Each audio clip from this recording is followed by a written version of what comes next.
An epidemic is replacing the people of a small Massachusetts town.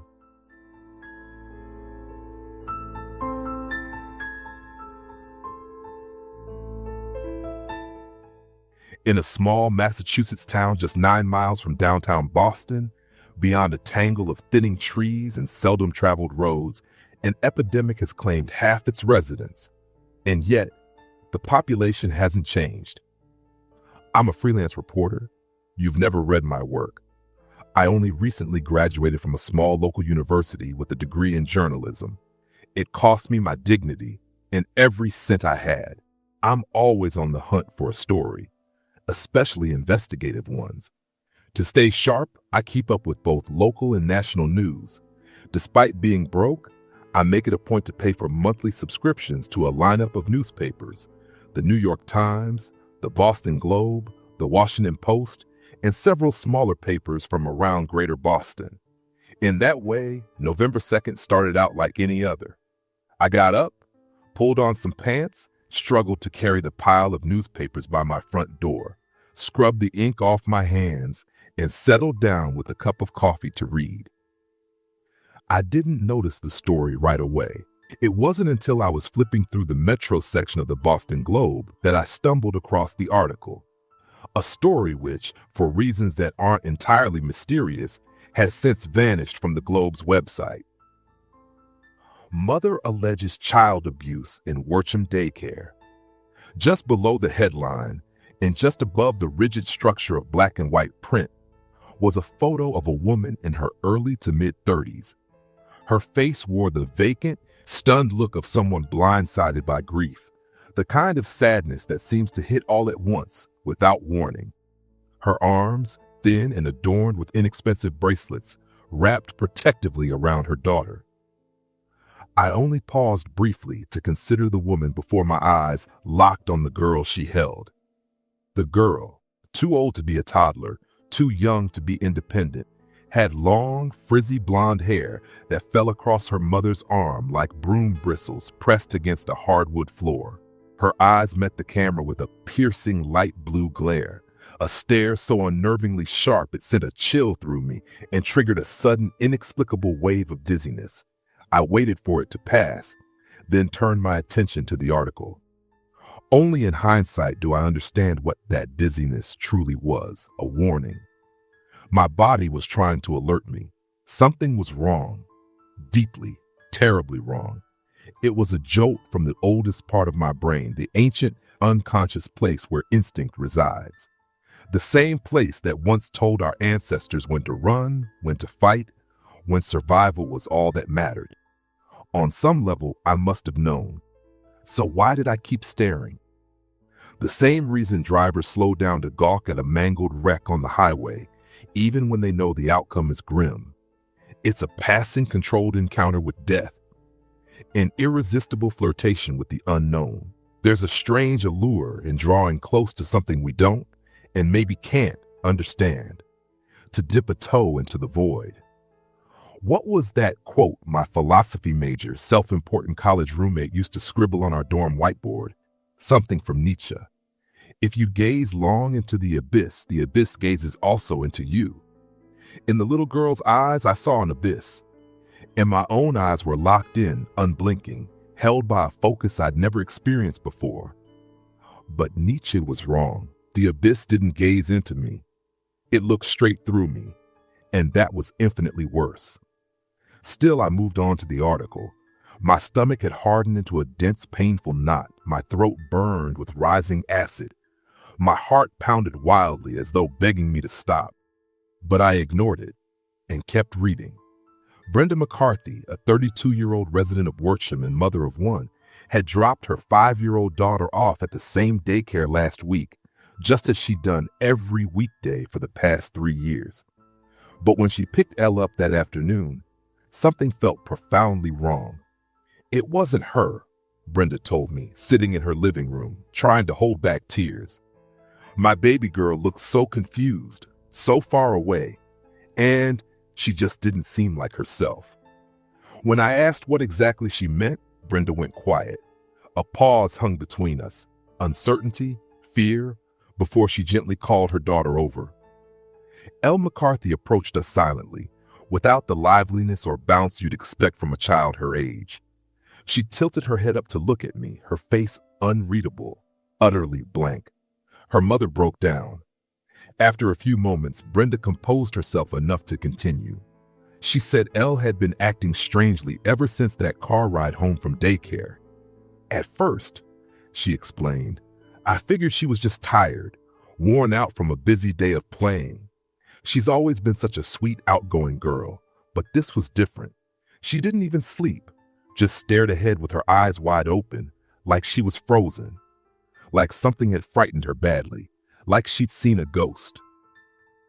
Brenda said she initially thought it might have been a spat with her daughter's best friend at daycare, Lexi. So I asked her, "Are you okay?" You know what she told me? Tears welled again, threatening to spill, but she pressed on. She said, "There's something strange about the daycare lady. She was acting all funny." I asked if Elle had said anything more. Brenda shook her head. She just kept saying it, over and over. Her face, God, the look on her face, it was like she was terrified, not upset, not angry, traumatized, empty. I had to pull the car over and rush to her side. There weren't any bruises, no visible marks, but she flinched when I touched her. She was trembling. As Brenda recounted what had happened, I kept my eyes on Elle. Her gaze didn't waver from mine, even as her mother wept and held her close, silent, unmoving, eerily still. Brenda went on, detailing her growing suspicion that the woman she called the daycare lady, a 23-year-old named Mary Harris, had emotionally or psychologically harmed her daughter. She believed Elle had been abused, and she intended to take legal action. Brenda was already reaching out to other parents from the daycare in hopes of building a stronger case. At the bottom of the article was contact information for a law firm, undoubtedly hers. I glanced up at the byline and wasn't surprised to see the name, Elizabeth Collette. Her style was unmistakable, and over time, I'd come to admire her deeply as a journalist. A sharp mind with a clean pen. Call it instinct, though I won't flatter myself by calling it journalistic. Still, something about the story felt off, unsettling. It wasn't just about a careless daycare worker. Something deeper stirred just beneath the surface. I couldn't name it yet, but I felt it, and it lingered. Had I known what I was about to uncover, I wouldn't have hesitated. I would have packed a suitcase with whatever I could carry and left town without looking back. But journalists follow the story the same way a mongoose hunts a snake. It's instinct. And instinct has no regard for danger, because not every mongoose survives the meal. With that thought, I grabbed my keys from the kitchen counter. Before heading out, I gave the article one last glance, specifically the image of Elle. Her eyes stared through me. I shivered. Begin with what you know and fill in what you don't. That was always my first and only rule of journalism. What I knew, I had to speak with the McCarthys.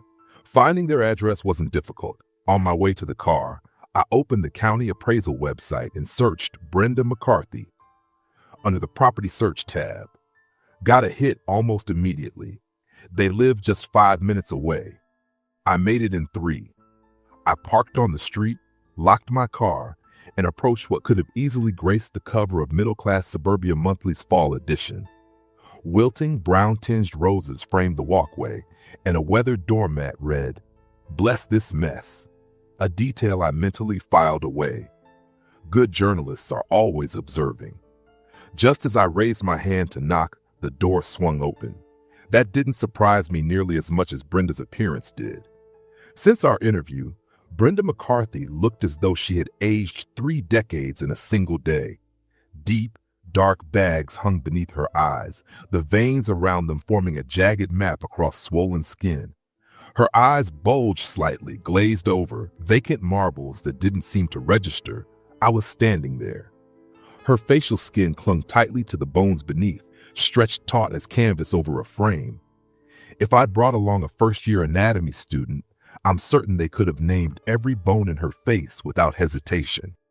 The dizziness returned. My vision blurred at the edges, the world tinting into a pale gray haze. Don't you dare pass out, I told myself. You're here for answers. Treat this like any other question.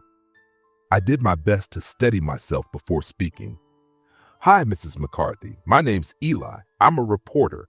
I wanted to follow up on the story that ran in the Globe. There's something strange about my daughter, about Elle. She's acting different. Her lips barely moved. Her voice was low and eerily still. Had a professional ventriloquist been there beside me, along with the anatomy student, they might have admired her technique. Green with envy, as the saying goes. Strange how, I asked. Then, gently, may I come in and ask you a few questions? She whispered something just under her breath, nearly inaudible. There's something strange about my daughter, about Elle. Before it trailed off into silence, I could guess the rest. She turned, walking deeper into the house with a slow, unsettling shuffle, her left foot stepping outward in long arcs, while her right dragged along the floor behind it. As she moved, she kept mumbling quietly to herself. And foolishly, I followed. Without a word, Mrs. McCarthy lowered herself onto a love seat in the living room. She folded her hands neatly, mechanically, into her lap and fixed her eyes on me again. Vacant, unwavering, the same hollow feeling I'd experienced when looking into Elle's eyes crept back in. My anxiety pooled in my gut, curling in on itself like a fist. It was like standing at the edge of a cliff on some impossible mountain, staring down into a void and feeling, just for a moment, that subtle urge to step forward. That quiet realization that nothing holds you back but your own choice. The nerve endings in my fingers began to tingle, then shot down my arms like a jolt of lightning striking a metal rod. But I had to go through with it, my stupid journalistic duty. So I sat down on the coffee table, directly in front of whatever was left of Brenda McCarthy at 201 Bedford Street. I reached into my coat pocket and pulled out a pen and small notebook. The gesture felt absurd now, comically ill-suited to the moment. What the hell am I even supposed to write? Still, I held the pen in my hand and focused my gaze just below Brenda's eyes. It was easier than staring directly into the abyss. My stomach began to settle, and the weight in my head eased as it returned to rest on my neck. I swallowed hard and asked again, Mrs. McCarthy, what exactly is happening with your daughter? Nothing. Her eyes didn't flinch. Her body didn't shift. Her very presence seemed to wither into a hollow shell. I tried another angle. Brenda, I said carefully, you look like hell. You've lost a terrifying amount of weight, and I need some answers. Not as a reporter, as a human being. I'm worried about you. It was manipulative, sure, but not dishonest. She looked skeletal. I don't take pride in saying what I said. Not that it mattered. Still nothing. Not a twitch, not a blink, not even the ghost of a reaction. Her face might as well have been carved in wax, save for the slow, almost imperceptible pulsation in her bulging eyes. A blank stare. No emotion. No recognition, a silence so unnatural, so still, it felt like a vacuum pulling me inward. The tingling in my fingers returned, stronger this time. My heart slammed against my ribs, my breath shortening into rapid, panicked draws. Something was wrong with this woman. Seriously wrong. She needed help, immediate medical attention. But that thought vanished in an instant. It was replaced by something far worse, something impossible. Because to my right, dragging across the floor, was the decaying, blood-drained body of 5-year-old Elle McCarthy. The carpet was streaked with dark red where her head had been dragged in. Her mouth hung open in a permanent, silent scream. Her eyes stared up at the ceiling, vacant, glassy, fossilized into her final moment. My brain couldn't form words. It responded with flashes, bright bursts of raw panic. No language, only images. My mind lit up like a warning system gone haywire, instinct screaming in primitive code, danger, get out. Now, my skin prickled with electricity, the tingling now racing across my entire body. My head felt like it was lifting, weightless, ready to float away. My mouth filled with saliva, and I fought the growing urge to vomit. Thud. The hand that had carried Elle dropped her small, lifeless body onto the floor. The sound was wet, heavy. It made me flinch violently. Brenda didn't move, not even a glance. I turned to the figure standing in the room, the one who had carried the body, and I screamed. Beside the corpse of the younger McCarthy stood a figure that looked exactly like her. Her small hand, now smeared with blood, was still clutching the limp arm of the body she had dragged into the room. It was Elle McCarthy, alive, breathing, moving, dragging her own lifeless body across the floor. But something was off. They looked identical, like twins born minutes apart, or perhaps even something more exact. If cloning technology exists, this would be its product. Physically, the two were nearly indistinguishable. The same wild, frizzy blonde hair, the same delicate arch in the nose. I swear even the freckles matched, the same clusters, the same patterns. But it wasn't her. I could feel it deep inside just from looking into her eyes. That same void, that same sickening stare. It was something pretending to be her, an eerie imitation, a cheap mockery of what a little girl's supposed to be. Alive, yes, but not living, not human. My thoughts returned in a flash, just a sliver of conscious awareness, but enough to scream at me. Get out, now! I turned toward the door. My body moved before I even knew what I was doing, instinct overriding thought. I paused for only a second, couldn't help it, casting one last glance over my shoulder. Just like Lot's wife, I thought, and almost laughed. Brenda's lips had peeled back into a grin, or something close to it. Her gums were coal black, pocked with sharp white edges. Teeth, what was left of them, were rotten yellow, jagged, and full of holes like spoiled Swiss cheese. Still frozen in that awful smile, she whispered something behind me. I couldn't be sure, but I think she said it again. There's something strange about my daughter. She's acting different. I ran. I slammed the door shut behind me and sprinted to my car, barely able to breathe. I didn't drive toward anywhere specific, just away. Police, I thought. Go to the police, right now. But tell them what? There's a dead body. A girl and her mother, she's sick, they both need help. And then what? What do I even say? That I saw a child dragging a carbon copy of her own corpse across a blood-soaked carpet? That her mother looked like death incarnate and smiled at me like she knew something I didn't? They'd never believe me. They'd think I was crazy. And by the time they even got there, if they went, Brenda might be dead. The girl might be gone. No signs of forced entry, no weapon, just a rotting body and a shaky witness who walked into a stranger's home because of a weird feeling over a Metro section article. 2 dead bodies, no answers, no evidence, just me. And what the hell kind of story was I even chasing? Fuck. Okay, breathe. Police is out of the question, I muttered aloud to the empty cabin of my Honda Accord. But I can't just sit on this. I need to talk to someone. My thoughts scrambled until one name emerged through the chaos. Elizabeth Collette. I blinked. Yes, Elizabeth Collette, the veteran reporter from the Boston Globe. She'd been there. She'd seen the child. Spoken with Brenda. Maybe she had felt it too. That hollow, soul-crushing dread that poured out from Elle's eyes. Maybe she knew something. I punched in the address for the Globe and made a hard U-turn. If I'd kept going, I could have been on the highway, out of Massachusetts in under 20 minutes. Instead, I turned back and ended up witnessing the final moments of Elizabeth Collette's 42 years on Earth. You don't understand. And to be fair, I hadn't expected her to.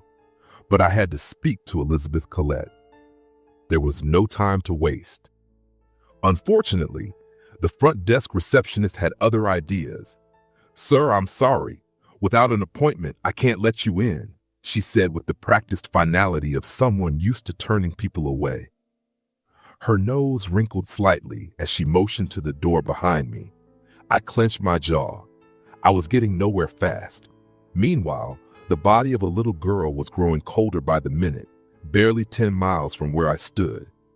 I didn't have the luxury of patience, so I went anyway. The woman's voice rose in alarm behind me. Sir, you can't go in there." But I was already down the hallway, moving on instinct, my mind racing, every step fueled by urgency. Then I saw it, a small nameplate beside a closed office door. Elizabeth Collette. I reached out to grab the doorknob, only to feel a cold hand clamp down on my shoulder, yanking me backward and spinning me around. It was her, in the flesh. Under any other circumstance, I would have been starstruck, one of the greats, standing right in front of me. But I didn't have time to marvel. There were lives on the line, and she might be the only person who could help me stop whatever the hell this was. "Excuse me, can I help you?" she asked, her voice coated in a Boston accent as thick as her thighs. I'm a reporter, just stating the facts. Her eyes narrowed with suspicion, her brow furrowed. I watched as her tongue flicked out briefly to wet the corners of her lips, first the right, then the left. Behind me, the receptionist, arms crossed, face like thunder, hovered impatiently. Yeah. Her hand still clamped my shoulder with the damp, unrelenting grip of an arcade claw. "Name's Elijah Dees. I'm here about your story, the one on Brenda McCarthy and Elle." I swallowed hard. My throat felt raw, like I'd swallowed sand. My mouth had gone dry. Her grip didn't loosen, and her expression remained sharp. But something flickered across her face, a glimmer of recognition, maybe even understanding. Could it be? Did she know? If she had lived long enough, maybe I would have asked her. Yeah, the daycare abuse story practically wrote itself. Daycare came out Dekaya, which might have amused me under any other circumstance. But it was what lay beneath her words that caught my attention. Her tone was detached, but her eyes were locked in, alert. She was interested. She wanted the truth. Elizabeth Collette was still a journalist at heart. So I gave her the shorthand version of everything that had happened since I'd first read her article. I skipped what didn't matter and focused on what did. And as I spoke, her hand on my shoulder didn't just hold, it squeezed. And when I got to the part about Elle McCarthy's fate, her grip tightened again, this time sending a cold ripple down my spine. When I finished, the silence between us was suffocating. Out of the corner of my eye, I noticed the receptionist, Deborah, standing eerily still now, her arms hanging limp at her sides. Then, finally, Elizabeth Collette spoke. "Let me get this straight.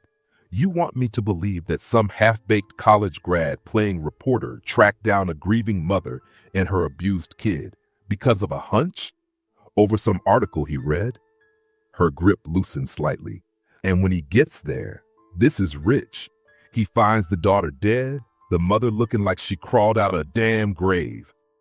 She stepped back a little, her voice rising now in incredulity. "And, oh right, this part next to the dead body of little Elle McCarthy is Elle McCarthy, alive and kicking." She turned slightly toward the front desk. "Deborah, you getting this?" Deborah didn't respond. Elizabeth turned back to me. "I'll give you this. You've got balls. But balls don't mean shit if you ain't got the brains to go with them." She released my shoulder. And those were the last words ever spoken by Elizabeth Collette, Pulitzer Prize nominee and former living, breathing resident of Massachusetts. "I'll grant you something, though," Elizabeth said. "There was something peculiar about that house. Gave me the creeps. But if I'd seen two versions of the same damn kid, you bet your ass I would have written about it." She turned slightly, her voice shifting into a directive. "Deborah, let's see about getting this young She stopped mid-sentence. As her face angled toward Deborah, her mouth opened, not in speech, but like she was yawning, and her eyebrows dropped into a puzzled, uneasy furrow. I followed her gaze. Deborah wasn't Deborah anymore. The whites of her eyes were now veined with inky black streaks, as though someone had spilled dark paint across glass. Her skin had turned a bloodless, ghostly white, and her lips, now thin and almost transparent, were cracked like dry earth, split by branching lines that looked more like veins than injuries. She was staring past us, through us, towards something we couldn't see. Elizabeth looked at me, then back at Deborah. Her eyes locked with hers, just for a second. Then she began to sway. I knew that motion. I'd felt it myself, the vertigo that came from gazing into that same abyss. And then, without any warning, without a shift in her face or posture, Elizabeth began to vomit. The sound was wet and sudden, and what hit the floor didn't look like anything I'd ever expected to come out of a person. Thick, viscous blobs with a yolk-yellow hue surrounded by a watery film. It wasn't just puke, it was substance. It landed with a stomach-churning splat on the linoleum, and the smell hit me a second later, sharp and sour. I gagged. And then, like a thunderclap in my memory, I realized what I was looking at. Adipose tissue. Fat. She was vomiting up her own body fat. I had seen this once before, during a surgical story I shadowed in college. The texture, the color, the way the solid clumps floated in a pool of semi-clear ooze. Her face began to cave in. Not violently, but gradually, as if someone was pulling her skin tight over a frame. Her cheeks hollowed. Her jaw became pronounced. Her once full features deflated in real time as her flesh simply drained. And still, Deborah stood there, perfectly still, unmoving. The black in her eyes swirled like ink dropped in water, alive and storm-like. Then, just as suddenly as it started, the vomiting stopped. At her feet was a shallow, bubbling puddle of yellow-white mass, a pool of expelled fat and tissue. For a moment, it was just that, a formless mess, until it began to move. At first, it was subtle, almost imperceptible. I wasn't sure if it was happening or if my brain was playing tricks on me. But then, it grew more deliberate. The tissue began to shift, gathering into small mounds, then larger ones, like lumps of Play-Doh being rolled together by invisible hands. My knees buckled slightly. The floor seemed to tilt. I wobbled, then stumbled, trying to find my footing. The lightheadedness was back with a vengeance. I felt unmoored from myself, like I was watching everything from a few feet outside my own body.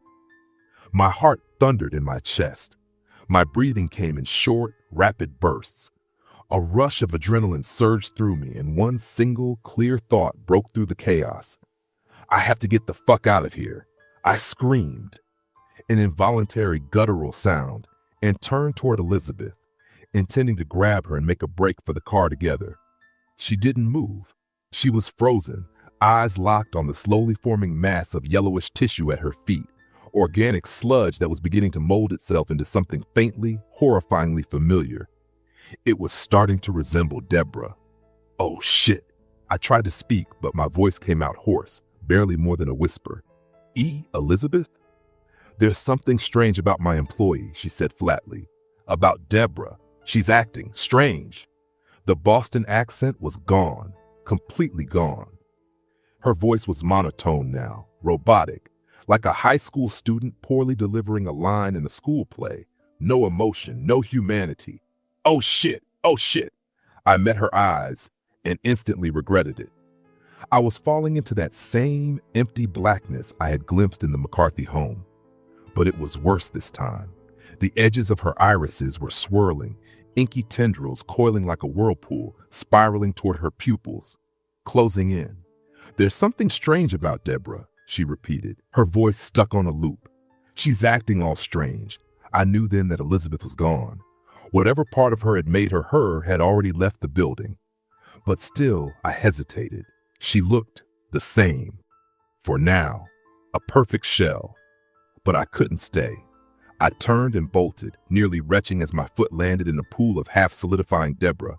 The stench, rancid, fatty, sour, hit me like a wall. It's a smell that has branded itself into my memory. Permanent. I sprinted to my car, my hands shaking as I fumbled for the keys. I got inside, slammed the door shut, and then noticed it.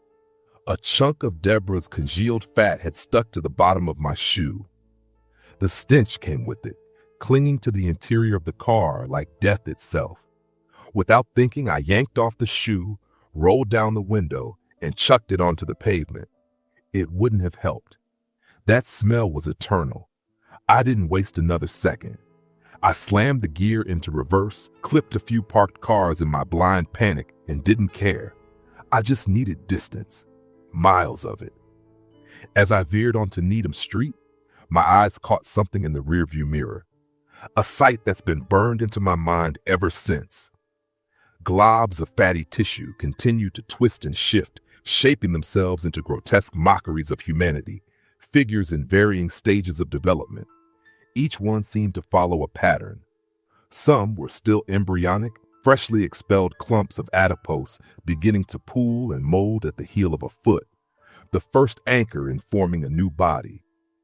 Others had progressed further, legs and hips fully formed, torsos either absent or only partially sculpted, and some were complete.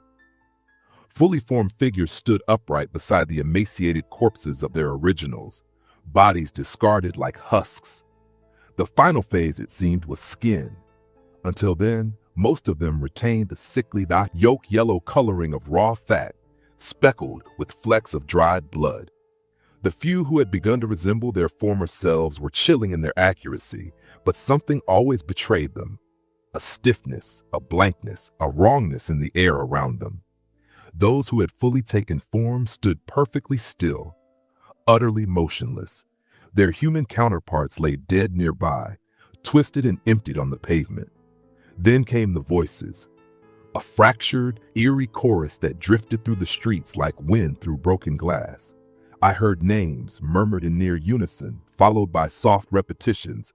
Acting strange, seemed funny, looked different, something off about him. All variations of the same idea, the same warning. Cars sat abandoned, their doors still open. Trails of yellow sludge traced their interiors, pooling around thresholds like meltwater. The goo seemed to converge as though following a set of instructions. It was a massacre. I turned onto I-90 and didn't stop. I drove and kept driving. I only stopped once I felt it might be safe to do so. In other words, I drove for a long time. If I had to guess now, I'd say nearly half the population of Worcham has been replaced. Maybe more. I don't know anymore. It seems to spread somehow. A contagion, but if it is contagious, why haven't I changed? I've been exposed. I've looked into their eyes, into that abyss. So why am I still me? Could I be immune? Am I able to face the void and not fall into it? And if I am, could there be others like me? Maybe, but I wouldn't bet your life on it. So please, if you hear someone say a loved one, a coworker, a friend is acting strange or funny or a little different, run. That seems to be the first sign. Do not look into their eyes. Do not talk to them. Do not wait. Pack what you need to survive for as long as possible. Do it fast and leave. This started in Massachusetts. I don't think that's where it ends.